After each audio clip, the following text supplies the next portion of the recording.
এখন আওয়ামী লীগের যে লোক, আওয়ামী লীগ এখন ভোট করছে না, আওয়ামী লীগের প্রতীক নাই আগামী নির্বাচনে।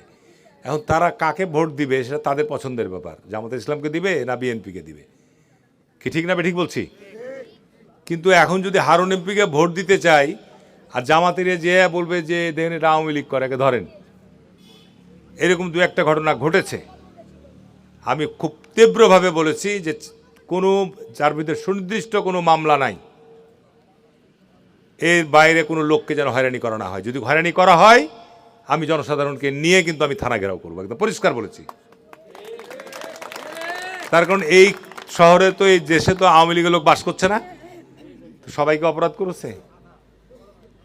যে কারণে যদি সুনির্দিষ্ট মামলা থাকে, তাহলে আওয়ামী লীগের সময় আমাদের নামে মামলা হয়েছে, আমরা বাড়িতে বসেছিলাম, আমাদের নামে নাশকতার মামলা হয়েছে। আর এখন যারা নিরপরাধ, যারা কোনো অপরাধের সাথে জড়িত না, এখন যদি তাদেরকে মিথ্যা মামলা দিয়ে তাদেরকে ধরে, তাহলে পার্থক্য হলো কি?